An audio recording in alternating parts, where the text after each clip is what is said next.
Lockdown के सबब कारोबार मुसलसल बंद होने से सबसे ज्यादा मुल्क का मजदूर और यौमिया उजरत पर काम करने वाला तबका मुतासर हो रहा है। मुमरा के शेलपाटा इलाके में इसी किस्म के मजदूरों की परेशानी को देखते हुए यहाँ की समाजी तंजीम उत्तर भारतीय महासंघ की जानिब से यौमिया 3 से 4 हजार मजदूरों को 2 वक्त का खाना और जिनके पास चूल्हा बर्तन है और पकाने का एहतमाम है उन्हें 15 दिनों का राशन भेजा जा रहा है। इस काम के लिए संघ के दर्जनों रजाकार बेलौस खिदमत अंजाम दे रहे हैं। हाँ, जब जिस दिन से लॉकडाउन चालू है हम लोग माशाल्लाह उस दिन से ये 3-4 हजार आदमी का खाने का हम लोग बंदोबस्त कर रहे हैं और कोशिश ये है कि दिहाड़ी मजदूर भूखे परेशान ना रहे। हम लोग हर गली हर मोहल्ले हर कुचे तक हम लोग जाने की कोशिश कर रहे हैं। जी, जहाँ तक भी ये लोग परेशान है, जहाँ पर भी लोग परेशान है, हमारा खास तौर से ये जो पट्टा है हमारा ये जो इलाका है खास तौर से बहुत परेशान इलाका है, दिहाड़ी मजदूरों का इलाका है। जी, हम लोग इसमें सोयाबीन डालते हैं, वेज भी बनाते हैं और कभी कदार हम लोग हफ्ते में 2-3 दिन माशाल्लाह चिकन भी बनाते हैं। हमारी कोशिश पूरी है कि जब तक का लॉकडाउन रहेगा तब तक हम इंशाल्लाह गरीब।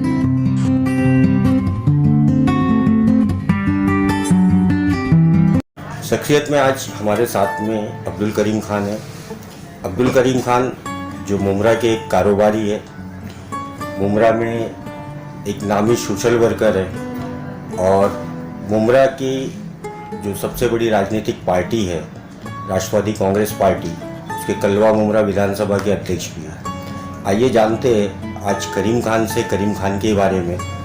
करीम खान साहब, आपका इस प्रोग्राम में स्वागत है। और चूँकि आप हमारे एक दोस्त भी है, आपके बारे में मैं बहुत अच्छी तरह से जानता भी हूँ, लेकिन लोगों तक आपकी शख्सियत की जानकारी पहुँचाने के लिए इस इंटरव्यू में आपसे बहुत सारे ऐसे भी सवाल करूँगा जो मैं जानता हूँ और जो नहीं जानता हूँ। सबसे पहले आपका जो वतन कौन सा है, आबाई वतन, आपके वालिद साहब जो है मुंबई कैसे आए और कौन से कारोबार से यहाँ पे जुड़े हुए? अस्सलाम वालेकुम, नमस्कार। बहुत शुक्रिया रफ़ीक भाई कि आपने मतलब कुछ जानना चाहा है कि कहाँ से हूँ, कैसे हूँ और क्यों हूँ। बहुत अच्छी बात है जी। मेरे जो वालिद साहब का वतन है सिद्धार्थनगर उत्तर प्रदेश से, वहाँ के हम रहने वाले हैं। लेकिन कुछ कारोबारी के हिसाब से जैसे कि काफ़ी लोग कूच करते अपने गांव से, अपने इलाके से जो कूच करते, उसी तरीके से मेरे वालिद साहब भी सिद्धार्थनगर कूच करके मुंबई आ चुके थे। उनको लगभग 75 से 80 साल हुए। अगर आप मुझसे पूछेंगे तो मेरी तो पैदाइश, मेरी क्या, मेरे सारे भाई 5 भाई 6 भाई और 1 बहन, हम सबकी पैदाइश मुंबई की सही है। हमारा गांव पुश्तैनी गांव आप पूछेंगे तो उत्तर प्रदेश है, लेकिन कर्म भूमि हमारी लगभग महाराष्ट्र रही। हमारा एजुकेशन, पढ़ाई लिखाई, कारोबार सब कुछ हमारा बम्बई में ही है। आपके वालिद के बारे में अगर आप बताएंगे तो आपके वालिद क्या कारोबार करते थे और मुंबई में कहाँ से उन्होंने शुरुआत की थी? जी, मेरे वालिद मुंबई जोगेश्वरी में आकर के जब स्टार्ट में आए तो जोगेश्वरी में रहना स्टार्ट किया और वहीं से जो एक हमारा जो पुश्तैनी बिजनेस में जिसे कहूँगा, जो लगभग मेरे इलाके के काफ़ी लोग, सिद्धार्थनगर से काफ़ी लोग मतलब आज भी उसी बिजनेस में मतलब अच्छे खासे पैमाने पर माशाल्लाह कारोबार कर रहे हैं। वाल और पाइप जिसे बोला जाता है, वो कारोबार से मेरे वालिद साहब ज्वाइन हुए। छोटा मोटा पहले फेरी करते थे वाल और पाइप की, और आस्ते आस्ते माशाल्लाह फिर अपनी दुकान की, अपनी ऑफिस की और अच्छे बड़े पैमाने पर धंधा किया उन्होंने वाल और पाइप। कारोबार से पहले आपके वालिद जो है, जो उत्तर प्रदेश में रहते हुए कुछ साल मिलिट्री में भी सर्विस किए थे। जी, ये बड़ी कीमती बात है जो सभी को नहीं पता है, शायद मेरे सिर्फ घर खानदान को पता है। मेरे वालिद साहब 4 से 5 साल लगभग, जब वो दौर था, अंग्रेजों वाला दौर था, अब वो तो दौर हम लोगों ने देखा नहीं, लेकिन सुने हैं अब्बू से के मिलिट्री में भी 4 से 5 साल रहे। लेकिन चूंकि सिर्फ मेरे अब्बा सिर्फ 2 ही भाई थे, बहनें 3 थी जिनकी शादियाँ होकर चल, मेरी जो बुआ जिनको बोला था उनकी शादियाँ होकर चली गई थी, लेकिन वालिद मेरे सिर्फ 2 ही भाई थे। और मेरे जो दादा और दादी थे उनके चक्कर में वालिद साहब को मतलब कुछ तबीयत गड़बड़ रहती थी, कुछ तबीयत ठीक नहीं रहती थी। जब उम्र हो गई थी दादा दादी की तो वालिद साहब को मिलिट्री की सर्विस जो छोड़ना पड़ा। 4-5 साल उन्होंने मिलिट्री में भी काम किया माशाल्लाह। एक जो आदमी की पृष्ठभूमि रहती है, या जैसा अगर आपके वालिद साहब जो है अब्दुल हलीम खान साहब जो थे, तो उनके बारे में अगर बताएंगे कि जैसा माँ बाप का एक असर होता है। तो किस तरह के आपके जो मतलब वालिद थे और किस तरह से आपका उनसे रिश्ता था? जी मेरे वालिद अब तो नहीं रहे, लेकिन उनकी जो सोच थी हम सभी भाइयों के लिए और मजलूमों के लिए, गरीबों के लिए, परेशानों के लिए, जो उनकी जो सोच थी एक अच्छी सोच थी। वाल का जो एसोसिएशन था, मेरे वालिद साहब उसके भी हेड रहे। बड़े पैमाने पे कारोबार होता था, हमारे काफ़ी लोग मतलब उत्तर प्रदेश से ही जो सब रिलेटेड रहते थे, उनके अध्यक्ष भी बनाए गए थे मेरे वालिद साहब। माशाल्लाह परहेजगार थे, नमाज रोजे पे एकदम परहेजगारी रही है उनकी, और एक अच्छी शख्सियत है माशाल्लाह अपने धंधे में, अपने बिजनेस में, और सभी को मार्गदर्शन करते रहे। जो हमारे इलाके के जो लोग थे, जो वाल और पाइप के जो धंधा करते थे, काफ़ी लोग उस जमाने में जो उत्तर प्रदेश छोड़ करके, मैं सब कई लोगों को जानता हूँ जो मेरे कुछ रिश्तेदारों में से जो बेचारे सिर्फ ट्रेन पकड़ करके मुंबई, उत्तर प्रदेश से ट्रेन पकड़ के मुंबई आ जाते थे। अब उनका अपना रहने का ठिकाना है, ना खाने का, ना सोने का। तो मेरे वालिद साहब का बहुत बड़ा रोल रहा है मेरे इलाके के लोगों के लिए, कि मतलब उनको ला करके अपने कारखाने पे, अपने घर पे रखना, फिर उनको धंधे के बारे में बताना। हमारे ऑफिस पे 2-4-6 लोग, हमारे इलाके के 2-4-6 लोग हमेशा पढ़े थे जो सीखते थे, और आज माशाल्लाह वो सीख करके अच्छे बड़े पैमाने पे बिजनेस कर रहे हैं। तो वो सारी चीज़ों को देख कर कहीं ना कहीं हमने भी प्रेरणा हासिल की कि क्यों ना हम भी कुछ अच्छा कर सकें। स्कूल की पढ़ाई आपकी कहाँ से? जी मेरी स्कूल की पढ़ाई लगभग समझे कि मैं एसएससी तक पढ़ा हूँ, लेकिन मेरे लास्ट के 2 पेपर बैलेंस रह गए थे। कुछ ऐसे हालात थे उस टाइम पे, वो सब हालात पे जाऊँगा तो लंबी स्टोरी हो जाएगी। तो जो 2 पेपर थे मैंने उसका एग्जाम नहीं दे पाया, तो मतलब समझिए कि एसएससी तक ही मैं पहुँचा था। कौन से स्कूल से पढ़े? जी मैं पढ़ा हूँ स्टार्ट में कुरला में, कुरला कुरैशी नगर इसको कहा जाता है, बहुत फेमस एरिया है। वहाँ पर एक स्कूल थी इंग्लिश मीडियम से, विवेक इंग्लिश हाई स्कूल, 5वीं तक वहाँ पढ़ा हूँ। 5वीं के बाद कुरला कमानी पे, वेस्ट में कुरला कमानी पे हॉली क्रॉस हाई स्कूल, बहुत बड़ी स्कूल है और आज भी मौजूद है। तो 5वीं से लेकर एसएससी तक मेरी पढ़ाई वहाँ पर है। तो परिवार के बारे में, वालिद साहब के बारे में तो बताया, भाई बहन के बारे में आपने बताया, 5-6 भाई बहन आपको मिला करके है। तो परिवार के बारे में कैसा है आप लोगों के? जैसा कि एक जॉइंट फैमिली होती है और आजकल जो है सब अलग अलग हो जाते हैं, तो परिवार का क्या माहौल है, किस तरह से? देखिए रफीक भाई, पारिवारिक बात है तो देखिए हर घर में 4 बच्चे 6 बच्चे पैदा होते हैं, लेकिन कारोबारी तरीके से कोई बेचारा विदेश पकड़ लेता है, कोई दूसरी लाइन में चला जाता है। तो ये अपने शादी होने के बाद जब एक उम्र हो जाती है तो हर एक आदमी अपने अपने बाल बच्चों में, कहीं भी किसी की नौकरी कहीं लग गई तो बेचारा वहाँ सेट हो जाता है, किसी का धंधा वहाँ सेट होगा। तो खैर वही हालात हमारे भी है कि 6 भाई होने के बाद अपने अपने बिजनेस में सभी लोग मसरूफ़ है। वालिद साहब का इंतकाल हो गया लगभग 22-23 ईयर ये चालू है, 22 ईयर हो गए। लेकिन आज भी हमारे आपसी जो संबंध है, आज भी वालिद साहब की जो ऑफिस है, जो वालिद साहब की जो, जिसको हमारे भैया भाषा बपन्स बोला जाता है, पुश्तैनी जिसको बोला जाता है, जो मुंबई वालिद साहब ने बनाया था। माशाल्लाह एक फ़ख्र है मेरे को अपने आप पे कि आज तक हमारा कोई बंटवारा नहीं हुआ। जो भाई जहाँ था, चाहे वो वालिद साहब की जगह थी, चाहे उसने अपना खरीद के बनाया था, मतलब माशाल्लाह सभी मेरे भाई लोग आज भी उसी बिजनेस में, सिर्फ मुझे छोड़ के सब अपने अपने बिजनेस में, अपने अपनी जगह पे सब कमा खा रहे, कोई हमारा बंटवारा नहीं है, कुछ नहीं, माशाल्लाह सब सेटिस्फाइड है। तो आप कुरला से मुमरा कैसे आ गए? आप लोगों का कारोबार कुरला में था? जी हमारी जो लाइन थी रफीक भाई, इंजीनियरिंग लाइन, एच इंजीनियर्स, आज भी हमारी कंपनी कुरला शीतल टच में आज भी हमारा ऑफिस है। मेरा छोटा भाई बैठता है जिसका नाम कलीम खान है, तो आज भी वो ऑफिस मेरे वालिद साहब की। तो हमारी जो लाइन थी वो इंजीनियरिंग लाइन थी, तो मोस्टली हम लोगों को MIDC से धंधा था। आप देखेंगे मुमरा आने का जो कारण था, मापा MIDC आज तो ख़त्म हो गई लगभग, और तलोजा MIDC, फिर यहाँ से जो नागुटना, ये सब जो रोड थे, तो हमारा पूरा बिजनेस जो था इसी रोड पे था। MIDC फैक्ट्रियों से हमारे धंधे थे। तो वालिद साहब का मानना ये था, हमारे वालिद साहब ने 87 में घर और दुकान ले ली थी, सिलपाटे में एक दुकान और एक घर हमारा इधर पे ऑलरेडी था मुमरा में। तो वालिद साहब का मानना ये था कि भाई 5-5, 6-6 बच्चे माशाल्लाह जवान हो गए, काम सीख लिए, तो अपने अपने धंधे सब लोग, मतलब कहीं ना कहीं ब्रांचेस बनाए जाए, क्योंकि काफ़ी माल हमारे इस MIDC से, तलोजा MIDC से, मापा MIDC से, नागुटना से काफ़ी माल हमारे यहाँ से जाते थे कुरला मेंटेनेंस के लिए। तो एक ब्रांच इधर क्यों ना बनाया जाए, जो माल यहाँ से वहाँ तक ले जाना। उस जमाने में टोल होता था, वो होता था, जकात नाका होता था, तो मेंटेनेंस के लिए जब माल जाता तो माल को जकात भरना पड़ता था, फिर जब फिर जकात भरना पड़ता था। तो उसको मद्देनजर रखते मतलब वालिद साहब का मानना था, और हम लोगों ने भी सोचा, पढ़े लिखे लोग थे हम लोग, थोड़ा बहुत इतना तो पढ़ लिए थे कि अच्छा बुरा समझते थे। तो एक ब्रांच सिलपाटे का हम लोगों ने बनाया था। हम लोगों ने उस जमाने में कारखाना डाला था, जो काफ़ी मेंटेनेंस के माल इस इलाके से जो आते थे, तो हम लोग उसको सिलपाटे पर मेंटेन करके हमको जकात नहीं भरना पड़ता था। इस हिसाब से हम लोगों ने एक ब्रांच बनाई थी मुमरा। तो कभी यहाँ पे मुमरा आना हुआ था? जी मुमरा तो समझो 90 से तो मैं खास तौर से मैं और मेरे बड़े भाई हम लोग तो कंटिन्यू मतलब विद फैमिली सेटल ही हो गए।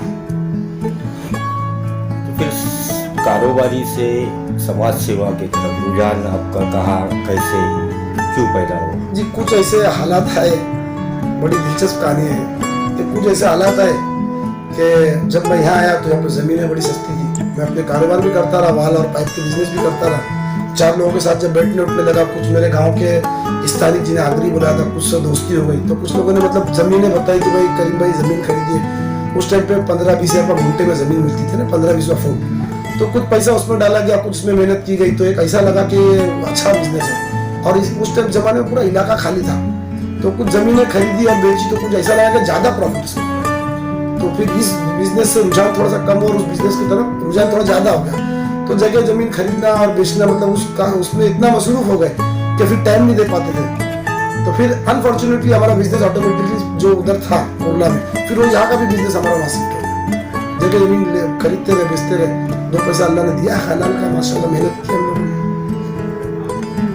सवाल तो रह गया सामाजिक क्षेत्र में आने। जी हाँ, सामाजिक क्षेत्र में जी बस जगह जमीन का धंधा ऐसा है कि अब आप भी जानते होंगे, आप लोग भी जानते हैं कि जगह जमीन का जो धंधा था, एक ज़माना था कि बड़ा सीधा साधा धंधा था, लेकिन अब उस धंधे को मतलब कहीं ना कहीं इसमें दाग से लगने चालू हो गए। उस टाइम पे जब हम लोग ज़मीन लेकर के खरीद के बेचते तो किसी को जब बेचते तो कुरला से, बम्बई से, दारू खाने से, जरी मरी से, गोरेगांव से, मलाड से, डोंबिवली से, कांदोली से, हमारे जो हमारी बिरादरी होती थी, खासतौर से भैया बिरादरी, यही लोग बेचारे खरीदते थे। वहाँ पर एक दुकान चला रहे तो बच्चा बड़ा हो रहा, बोले एक दुकान और लगेगी, तो वो बेचारे खरीदते थे। सिल फाटे पे, उत्तर सिव में, कल्याण फाटे पे वो लोग भी जमीनें खरीदते, 1-2 गाला खरीद के छोड़ते थे। तो 3-3 साल, 4-4 साल, 5-5 साल वो लोग नहीं आते थे। जमीन का हालांकि रजिस्ट्री हो जाती थी, जमीन बेच दिया, जमीन मार्किंग कर दिया, उतना जो गाला है 500 फुट या 700 फुट या 1000 फुट। तो कुछ उस जमाने में भी कुछ गुंडाई चलती थी, तो कुछ गुंडे आकर के उस जमीन को कब्जा करने के चक्कर में, जबकि हमने पैसा दिया, हमने खरीदा है, हमने अभी खरीद के दूसरे 10 लोगों को बेचा है। तो कुछ गुंडा किस्म के लोग हर बिरादरी में होते हैं, हर जगह पे होते हैं, हर इलाके में होते हैं। तो कुछ गुंडा किस्म के लोग आकर के जमीन को कब्जा करते थे। फिर वो लड़ाई होती थी, फिर वो पुलिस स्टेशन चलो, फिर कोर्ट चलो, फिर कचहरी चलो।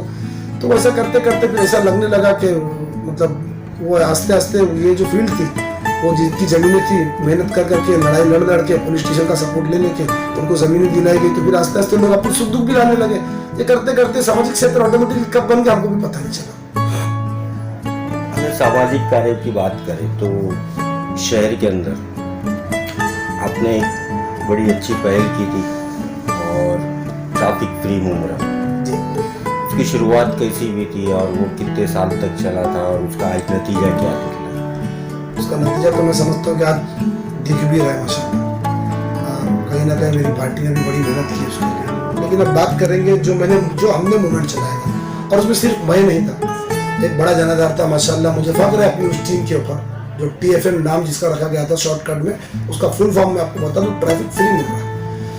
जब भी मुमरा की तरफ निकलो, सिल फाटे की तरफ निकलो, कल्याण फाटे की तरफ निकलो, तो बस बम्पर टू बम्पर गाड़ियाँ लगी होती थी। कहीं जाने नहीं मिलता था। अगर थाना जाना तो 3-3 घंटा लेट, बम्बे जाना तो 3-3 घंटा लेट। कोई बेचारा स्कूल जा रहा तो कई बच्चे ऐसे उस टाइम पे अपने इंटरव्यूज देखे रहेंगे, उस टाइम पे अपने काम देखे रहेंगे। कुछ हमारे मुमरा के बच्चे बेचारे पनवेल पढ़ने जाते थे, कुछ वासी की तरफ जाते थे, वो बेचारे बच्चों की स्कूल लेट हो जाती थी, बेचारे को एग्जाम खराब हो जाते थे। ऐसे कई मेरे भी घर के बच्चे थे, ऐसे कई मेरे पड़ोसी के बच्चे थे, ऐसे कई मेरे दोस्तों के बच्चे थे, जो रोज पे रोज ये सुन के हम लोगों ने देख सच्चाई ये थी कि रास्ते पे रोड पे दिखता था, ट्रैफिक जो जाम जो लगता था वो दिखता था। तो एक जुनून था कि कोई बेचारा मरीज फंसा हुआ है, इसमें कहीं एम्बुलेंस फंसी हुई है, सरकारी अधिकारी फंसे हुए, किसी को एयरपोर्ट जाना वो फंसा है, कोई स्कूल का बच्चा फंसा है, हम अपने कारोबार से डिस्टर्ब है, पहुंच नहीं पाते थे अपने ऑफिस अपने काम पे। तो एक जुनून सा आ गया था और हम लोगों ने टीम बनाई माशाल्लाह। फख्र है, मैं फिर से बोलूँगा, मुझे अपनी उस टीम पे फख्र है जिन लोगों ने काम किया मेरे साथ में। बड़ी बेबाकी के साथ हम लोगों ने रोड पे 6-6, 8-8 घंटा वो 20 रुपए की जैकेट पहन के लेबर वाली और गले में 10 रुपए की सीटी लटका के मेरे साथ में डॉक्टर्स, इंजीनियर्स, नगर सेवक, काफी लोग माशाल्लाह उस मूवमेंट से जुड़े और उस मूवमेंट का बहुत बड़ा इफेक्ट हुआ। रफीक भाई, आप भी इसी शहर के वासी और आपने भी देखा होगा कि हकीकत ये है कि सच्चाई है कि उस मूवमेंट का इफेक्ट बहुत खतरनाक पड़ा। मैं आपको एक छोटी सी मिसाल देते चलूं कि एक साइन हॉस्पिटल आपने देखा होगा जो एकदम रोड में ऐसा लगता था कि रोड में था, लेकिन चूंकि वो एक जमाना था जो सिंगल रोड था, तो वो मुमरा के लिए सफिशिएंट लगता था, लेकिन जैसे आबादी बढ़ते गई तो साइन हॉस्पिटल रोड में ही दिखने लगा। उसके लिए हम लोगों ने आंदोलन छेड़ा, हमने महानगर पालिका के अधिकारियों से बात किया, उन पर प्रेशर डाली गई TFM को लेकर के, तो माशाल्लाह साइन हॉस्पिटल की भी कटिंग हुई। और आज आप देखेंगे जो हमारा पेट्रोल पंप है कौसा वाला, जो रशीद कंपाउंड जो लगते पेट्रोल पंप है, वहाँ पर आप डिवाइडर देखेंगे, पहले हम लोग उधर पर ड्रम बांधते थे, रस्सी बांधते थे, हम वहाँ पर 6 से 8 घंटा ड्यूटी देते थे, और उसका इफेक्ट मैं समझता हूँ काफ़ी इफेक्ट हुआ है। और अब तो राष्ट्रवादी पार्टी ने अवार्ड साहब ने पर्सनल वो बीड़ा उठाया है, और माशाल्लाह आज अगर आप देखेंगे तो मैं समझता हूँ कि मुमरा कहीं ना कहीं ट्रैफिक फ्री होने में बहुत बड़ा मतलब एक रिजल्ट आपको दिख गया है। तो ये कितने साल मूवमेंट चला, आप जो बता रहे हो आज तो दिख रहा है कि लगभग कितने साल तक? जी ये मूवमेंट तो लगभग क्या पता क्या जुनून था कि हम धूप में खड़े होकर, रात में सुबह हो धूप हो, खड़े होकर के हम लोग सीटी बजाते रहे। ये मूवमेंट लगभग मैं समझता हूँ कि लगभग 2 साल मूवमेंट चला है। पूरी कोशिश की हमने, ट्रैफिक डिपार्ट की मदद की हमने, और पुलिस डिपार्ट की हमने मदद की। ये सब मामले में कई ऐसे प्रोग्राम्स हुए हमारे शहर में, जैसे मैं आपको फिर एक मिसाल दूँ, दीन बचाओ दस्तूर बचाओ, बहुत बड़े पैमाने पे एक प्रोग्राम हो जो ऐतिहासिक प्रोग्राम रहा हमारे मुमरा के लिए।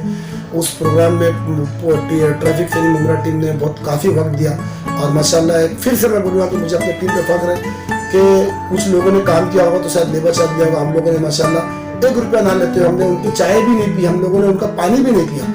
जो बेचारे जो ट्रैफिक जो दिन बचाओ दस्तूर बचाओ के जो ऑर्गेनाइजर थे, हम लोगों ने मतलब बहुत बड़ा रोल निभाया उसमें कि शहर में ट्रैफिक नहीं होती। जिस दिन प्रोग्राम था पंडाल पे हम लोगों ने मेहनत किया, फिर एक ब्रिज बना था,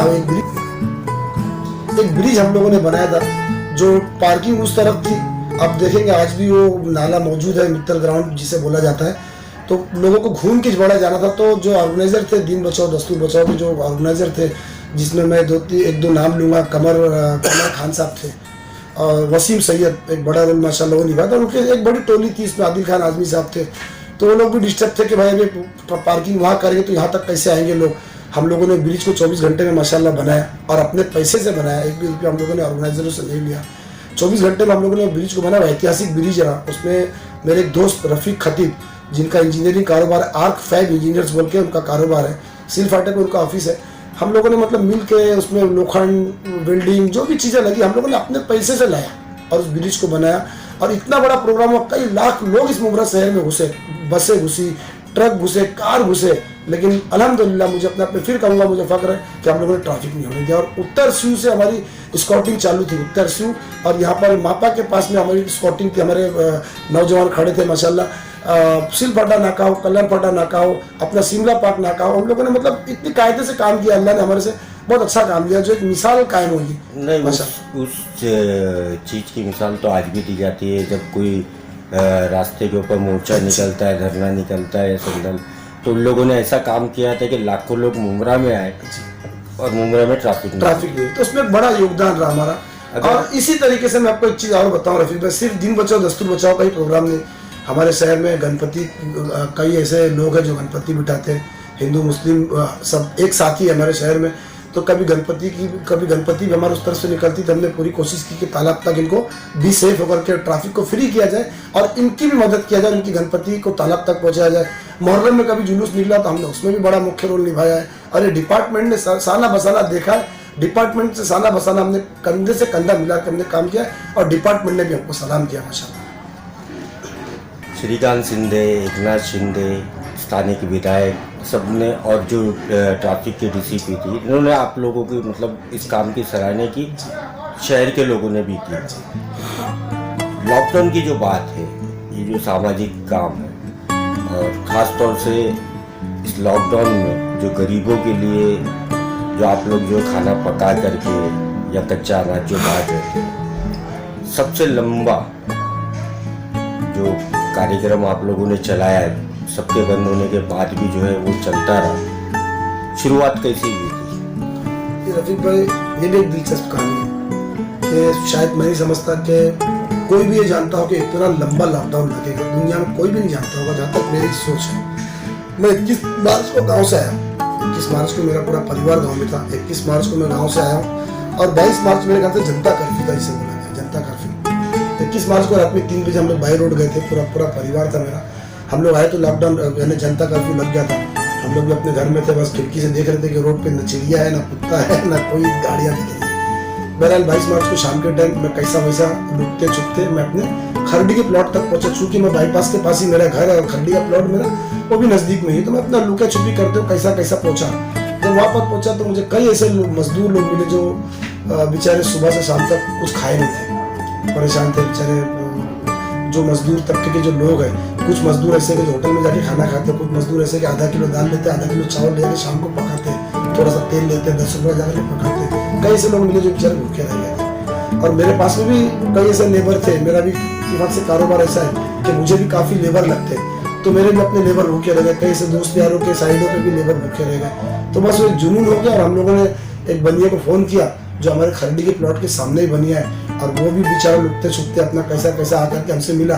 हमने उसकी दुकान पीछे के शटर से खुलवाई और कोशिश ये की कि जहाँ तक राशन हम बांट सके हमने राशन बांटा। उस दिन तो खाना नहीं बना, लेकिन राशन काफ़ी राशन माशाल्लाह हमने 22 तारीख से ही बांटना चालू कर दिया। लगभग 4 महीना आपका ये जो चला और शहर के लोगों ने वो देखा भी, जिन लोगों की मदद भी उन्होंने दुआएं भी दी। कितने किलोमीटर के दायरे में जो है आप लोग सेंटर चला रहे थे और कितने सेंटर चला रहे थे? किलोमीटर तो नहीं बता पाऊंगा, लेकिन आपको मैं तरफ आइडिया दे देता हूँ।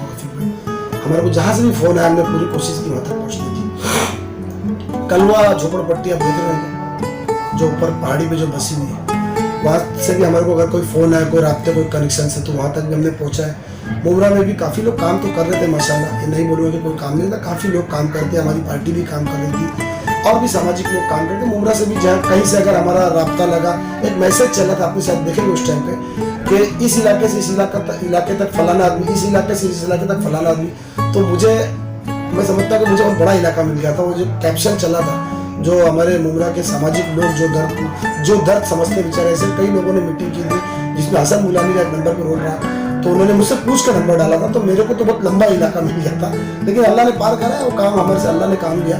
तो लंबा इलाका मिलने के बाद तो मैं समझता हूँ कि मैं तलुजा फेज 2 टोल नाका क्रॉस करने के बाद उन्होंने वहाँ तक की रात साल में पहुँचाने की कोशिश की। कल्याण फाटा बोलेंगे, अब सिर फाटा बोलेंगे, अब दीवा बोलेंगे, तो हमने यहाँ तक का पहुँचने की कोशिश की। कितना किलोमीटर होता है मैंने तो अभी तक नापा नहीं, लेकिन अब आप अंदाज लगा सकते हैं कि इतने इलाके तक हमने पहुँचने की कोशिश की है माशाल्लाह। और ज़रूरी नहीं है कि हम सब तरफ ही पहुँच पाएंगे, कुछ ऐसे इलाके हमसे छूट भी गए हैं क्योंकि नफसा नफसी का आलम। राजनीति की सामाजिक सेवा से लेकर के आप अभी राजनीति में प्रवेश तो आपने काफ़ी साल पहले ही कर दिया। अब जो है किसी के शहर में पहले से ऐलान टिकट का अगर हुआ होगा, तो मेरे जानकारी में तो जो नगर सेवक है वो है, लेकिन जो लड़ने के इच्छुक है उनमें से आपका नाम जो है, खुद हमारे महाराष्ट्र के जो मंत्री है, मुमरा के जो विधायक है जितेंद्र आवाड साहब ने जो है चुनाव में ही कर दिया था कि इस बार जो है करीम खान को टिकट दी जाए। राजनीति में आने का और चुनाव लड़ने का ये मन कभी बना और कैसे?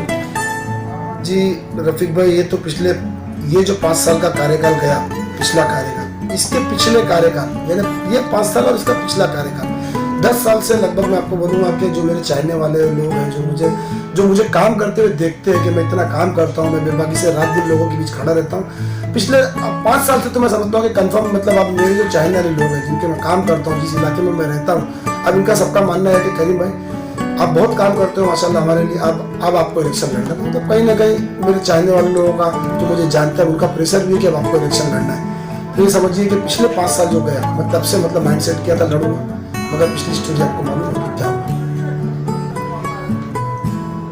अभी जब हम लॉकडाउन की बात कर रहे थे और अब लॉकडाउन के अंदर जैसा सामाजिक कार्य लोग कर रहे थे, पॉलिटिशियन भी कर रहे थे, और जो गैर पॉलिटिशियन सामाजिक संस्था थी, और कई मिसालें आपके सामने ऐसी आई है कि जो अकेले भी लोग अपने अपने तौर से हुआ एक दूसरे की मदद की। लेकिन उस वक्त ऐसा महसूस किया गया था कि जो सरकार, जिनको हम चुन करके दे रहे हैं, या जो सरकार है जिनको हर तरह का टैक्स हम दे रहे हैं, उस सरकार ने हाथ खड़ी कर ली। और आप जैसे जो लोग हैं, अगर उन लोग खड़े नहीं होते तो लोगों का क्या हाल होता वो पता नहीं था। तो इस तरह का जो रवैया है सरकार का, या जो बैठे हुए पॉलिटिशियन होते हैं, इस पर आप क्या सोचते हैं इसके बारे में आप? रफीक भाई, इस पे बहुत ज़्यादा टिप्पणी ना करते होते की बात बोलूँगा कि सरकार ने तो हाथ खड़ा कर लिया था, लेकिन इसी ज़मीन पे, इसी पृथ्वी पे मैं समझता हूँ कि ऐसे सामाजिक लोग थे। मैं तो आपका भी एक नाम लूँगा, जो आप ठाकुर पाड़े पे मेरा भेजा हुआ अनाज आप पका के बांट रहे थे। तो ऐसे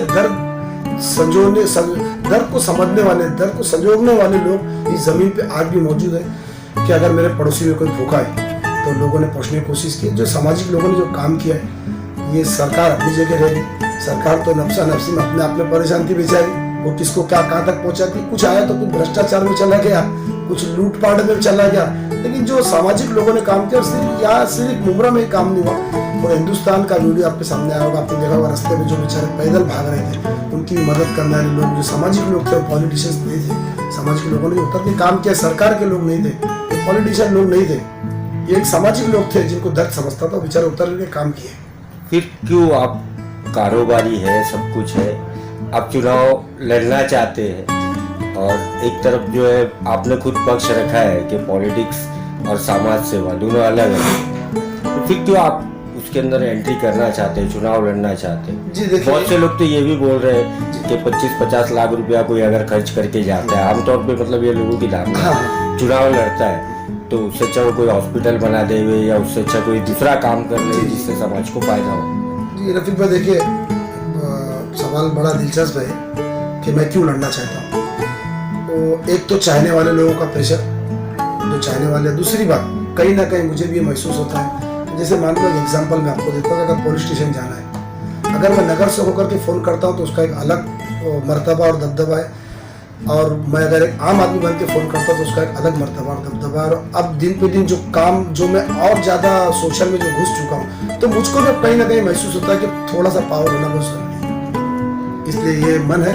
और रही बात जो आप बता रहे कि 10-20 लाख 5-25 लाख रुपए लाए तो लोग इलेक्शन लड़ते हैं, तो उससे बेहतर क्यों ना एक स्कूल बना दिया जाए, क्यों ना कुछ ऐसी चीज़ें बना दिया जो समाज को काम है। ये मेरा वादा है इंशाल्लाह, ये आपसे मैं वादा कर रहा हूँ, और जो भी मेरे वीडियोस देखेंगे, मेरा वादा है इंशाल्लाह, ये मेरी दिली अरमान और मेरी दिली तमन्ना है। लड़के जीतू या हारू, ये अल्लाह की मर्जी है, अगर अल्लाह ने उस कुर्सी तक पहुँचाना हो तो पहुँचाएगा, लेकिन ये मेरी दिली तमन्ना है, लड़ू हारू या जीतू इंशाल्लाह।